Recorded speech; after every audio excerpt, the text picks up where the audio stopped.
Foundation of Titan.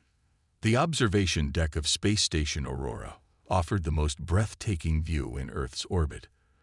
Dr. Elena Reyes stood silently, her eyes fixed on the massive structure taking shape 200 kilometers away.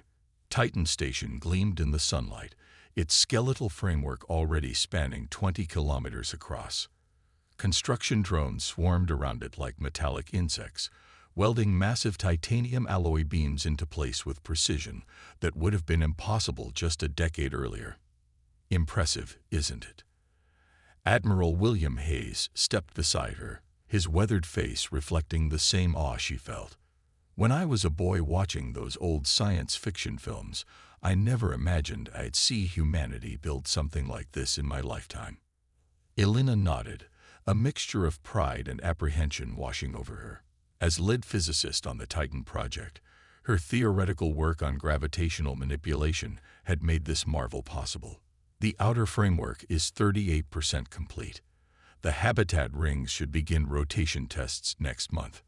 The scale of Titan dwarfed every previous human construction. The International Space Station, once humanity's greatest achievement in orbit, would be barely visible against Titan's central hub alone. The station was designed to house 50,000 people permanently, with capacity for another 20,000 visitors. It would be humanity's first true self-sustaining colony beyond Earth. The United African Federation is requesting additional space for their agricultural research division, Hayes noted, scrolling through updates on his tablet. The European coalition has agreed to reconfigure their residential sector to accommodate. That was the true miracle of Titan. For the first time in human history, nations had united behind a single vision, pooling resources and expertise to create something that transcended borders and politics. The gravitational manipulation technology Elena had developed made it possible to create Earth-normal conditions throughout the station without relying solely on centrifugal force from rotation. "Your parents would have been proud," Hayes said softly. Their early work on spatial manipulation theory laid the foundation for all this. Elena felt a pang of grief. Her parents had died when their research station on Mars had lost pressure during a dust storm. She'd been just 14, watching the delayed transmission from Earth as rescue teams arrived too late. That day had set her on the path to completing their work. Admiral Hayes, Dr. Reyes. A young lieutenant rushed into the observation deck, her face tense. "You're needed in the command center immediately." The calm atmosphere of the observation deck shattered as they hurried through Aurora's corridors. The command center was buzzing with activity, screens displaying data streams and emergency protocols being initiated throughout the station. "Report," Hayes demanded as they entered. General Laura Chen, head of Earth Defense Command, looked up from the central holographic display. 30 minutes ago, our deep space monitoring array detected an anomaly beyond Jupiter's orbit. Multiple objects decelerating from what appears to have been faster than light travel. Elena felt her breath catch. "First contact."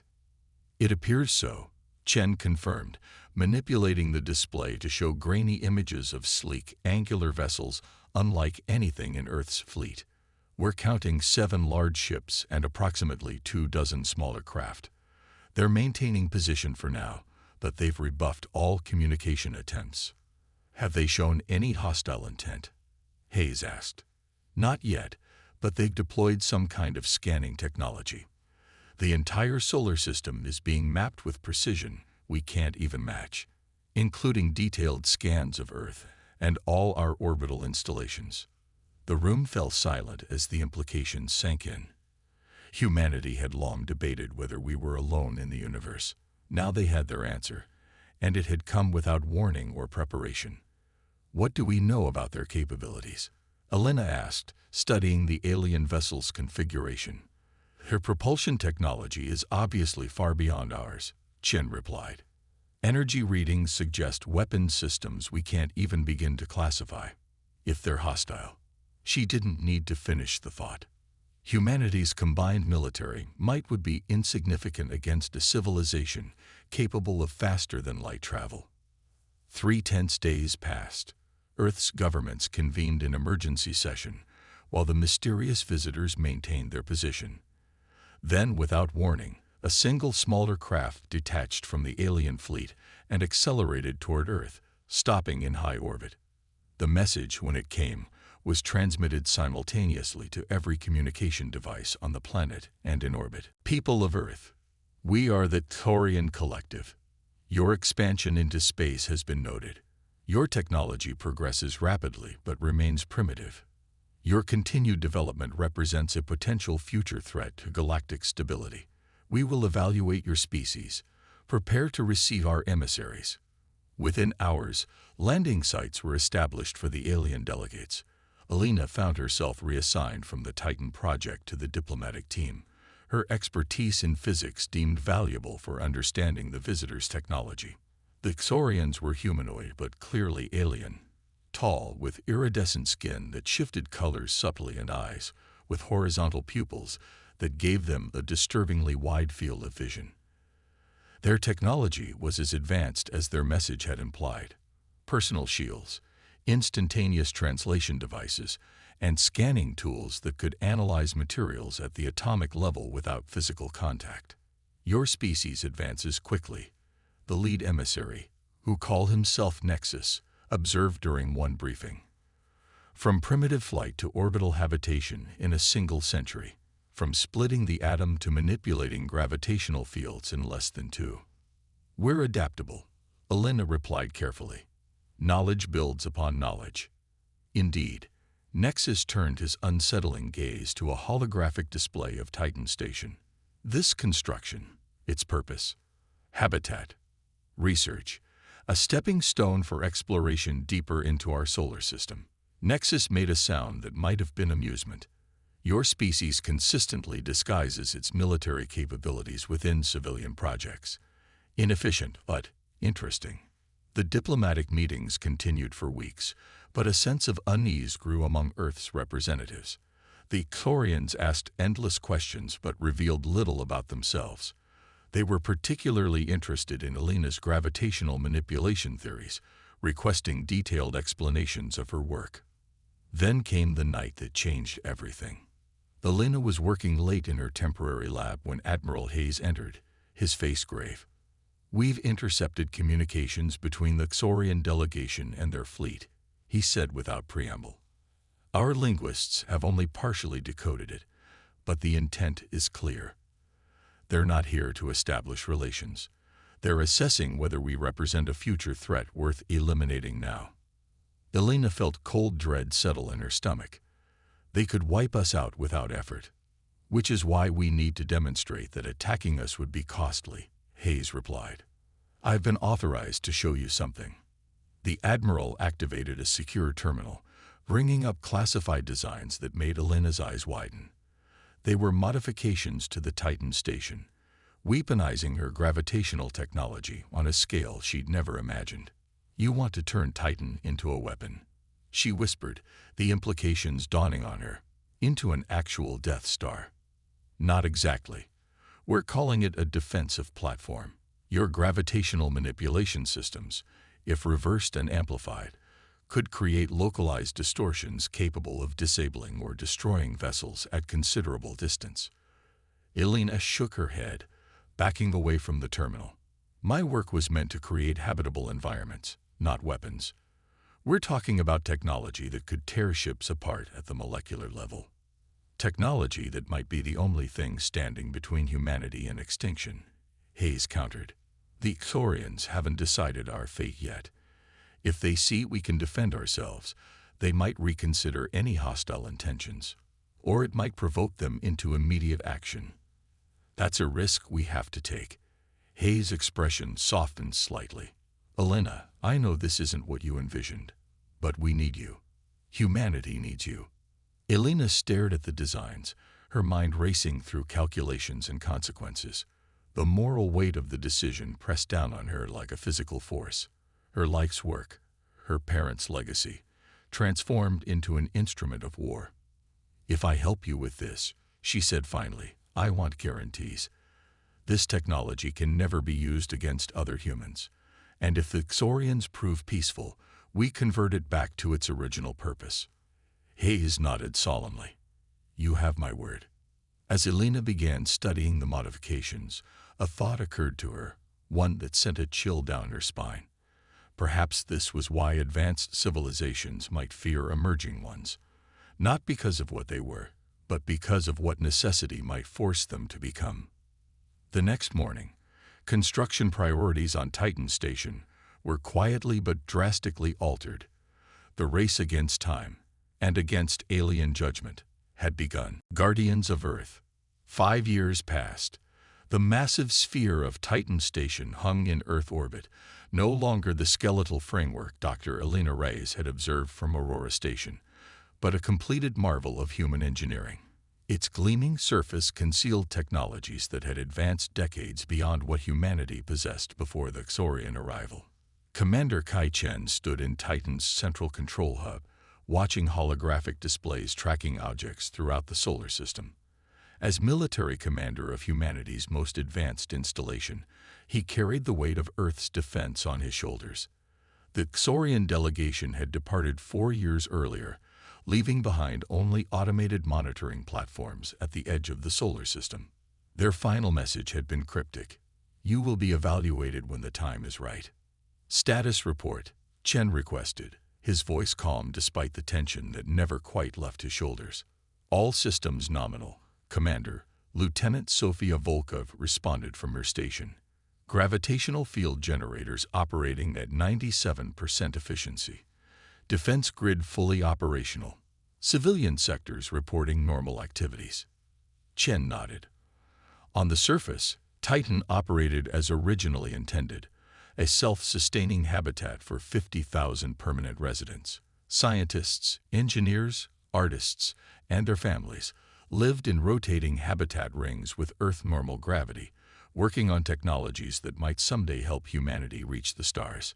But beneath that peaceful exterior lay Elena Reyes' modified gravitational technology, capable of projecting focused distortion fields that could tear matter apart at the molecular level. The same technology that created comfortable living conditions could become a weapon of unprecedented power. "Dr. Reyes is requesting access to Defense Module 6 again," Volkov noted. "She believes she's found another efficiency improvement for the field projectors." "Approve it," Chen ordered. "Her clearance remains priority alpha." Elena had never fully reconciled herself to the weaponization of her work, but she understood the necessity. Rather than walking away, she had dedicated herself to ensuring the technology was as precise and controlled as possible. If it ever had to be used, she was determined it would target only legitimate threats, with minimal collateral damage. In the 5 years since the Xorian departure, humanity had undergone a profound transformation. The existential shock of first contact had broken down many of the old divisions between nations and ideologies. Resources once devoted to internal conflicts were redirected toward space development and defense. 3 more stations were under construction elsewhere in Earth orbit, and permanent bases had been established on the Moon and Mars. Chen's comm unit chimed with a priority alert. "Commander, Deep Space Monitoring has detected multiple FTL signatures decelerating at the system boundary. Configuration matches Xorian vessels." His heart rate increased, but his voice remained steady. "How many?" 23 capital ships, Commander. Nearly triple the previous delegation." Chen activated the station-wide alert system.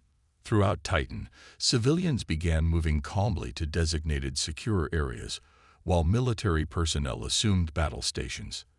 They had drilled for this moment countless times, but facing it for real sent a different kind of energy through the massive station. "Inform Earth Defense Command. Activate passive scanning only. No targeting locks. Let's not appear overtly hostile unless necessary." The Xorian fleet took up position just beyond Mars orbit, a formation of sleek vessels that made Earth's most advanced ships look primitive by comparison. Hours passed in tense silence before a transmission arrived. "People of Earth, the evaluation period has concluded. Your species has demonstrated concerning advancements in militarization following our first contact. The collective has determined that preemptive action is warranted. You will surrender your defensive installations and submit to oversight, or face immediate technological regression. The message was accompanied by a demonstration. One of Jupiter's smaller moons simply ceased to exist, converted to an expanding cloud of elementary particles. In the emergency meeting that followed, opinions among Earth's leadership were divided. Some advocated immediate surrender to save lives. Others insisted that submission would only delay the inevitable loss of human autonomy. "They're giving us 6 hours to respond," General Abasi of the United Earth Defense Council informed the gathered commanders. "Titan Station is our only asset with technology advanced enough to potentially resist." All eyes turned to Chen and Alina, who had joined the conference remotely. "Titan's defensive capabilities have never been tested in actual combat," Chen cautioned. "We've run thousands of simulations, but against technology this advanced, there are no guarantees." "What are the odds in your professional assessment?" Abasi asked. Chen and Alina exchanged glances. "If we can surprise them with capabilities they're not expecting," Alina said carefully, "perhaps 30% success probability. But I've been working on a modification that might increase those odds." She explained her theory that rather than using the gravitational technology as a direct weapon, they could create a cascading field effect that would temporarily disrupt any advanced technology within its range. The Xorians wouldn't be destroyed, but they would be effectively neutralized. "It would give us leverage to negotiate rather than surrender," she concluded. "But there's a catch. The power requirements would be enormous, and the effect would temporarily disable our own systems too. We'd be defenseless until we could restart." "A mutual vulnerability situation," Chen observed. "It could work, but the timing would have to be perfect." The hours that followed were a blur of frantic preparation. While Earth transmitted deliberately vague and time-consuming responses to delay the Xorian ultimatum, Alina and her team worked to modify Titan's gravitational systems for the unprecedented field effect. Chen, meanwhile, evacuated as many civilians as possible to Earth and positioned the remains of the defense fleet in seemingly illogical patterns, a strategy that would only make sense once the disruptive field was deployed. As the deadline approached, Titan Station hung in space, appearing vulnerable as the massive Xorian fleet moved into attack position. Inside the control hub, Chen gave the final orders. "All personnel to emergency positions. Prepare for possible intense gravitational shifts. Medical teams standing by." Elena monitored the modifications from her laboratory deep within the station. Field generators reconfigured. Power systems at maximum capacity. Distortion matrix aligned. She took a deep breath. "Ready on your command." The first Xorian shots illuminated space, precise energy beams targeting Earth's defensive satellites and smaller military installations. They were systematically dismantling humanity's defensive grid before moving on to the main targets. "Now, Dr. Reyes," Chen ordered. Alina activated the modified field. For a moment, nothing seemed to happen. Then a visible distortion spread outward from Titan in an expanding sphere of warped spacetime. As it reached the Xorian fleet, their weapons fire abruptly ceased.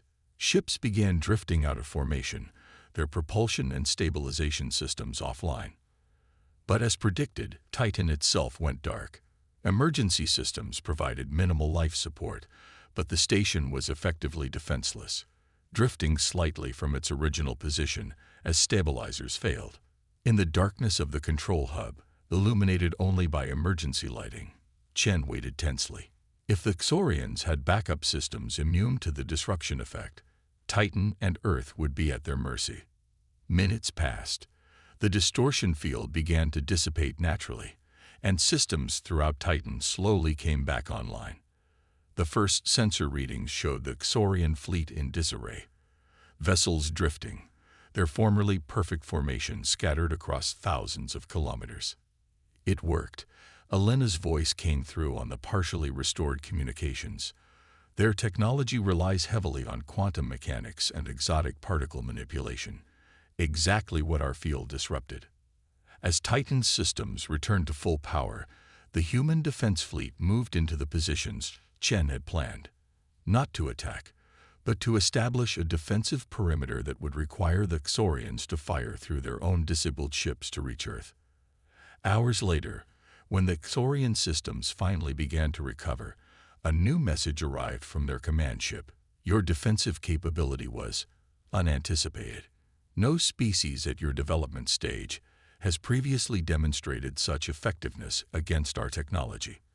The collective will reconsider its assessment. 3 days of tense negotiation followed. The Xorians, while still technologically superior, now recognized that conquering or controlling Earth would come at a cost they hadn't anticipated. Eventually, a compromise was reached. Earth would remain independent, but would join a coalition of developing worlds under loose Xorian observation. In the aftermath, Titan Station was recognized across Earth as the installation that had saved humanity from subjugation. Chen found himself elevated to the status of reluctant hero, while Alina faced her own complex emotions about the technology she had created. We didn't destroy them, Chen said as they stood once again in an observation deck, watching the remaining Xorian vessels prepare to depart. That's what made the difference. Any species can develop weapons, but showing restraint when you have power, that's what impressed them. Elena nodded thoughtfully. My parents always said that the true measure of advancement isn't what you can build, but what you choose not to destroy. She gestured toward the habitat rings of Titan, where thousands of people were returning to their homes and routines. This was always meant to create, not destroy. I'm glad we found a way to do both. As the last Xorian ship disappeared into the darkness of space, Titan continued its quiet rotation around Earth, no longer just humanity's greatest engineering achievement, but the guardian that had earned them a place among the stars. In the years that followed, Alina's gravitational technology would be refined further, not as a weapon, but as the propulsion system that would eventually carry human ships beyond their solar system. And when they ventured into the wider galaxy, they would go not as conquerors or subjects, but as equals, a young species that had proven its right to forge its own destiny. The ancient dream of a Death Star had transformed into something far more powerful, a civilization ready to take its place in the cosmos.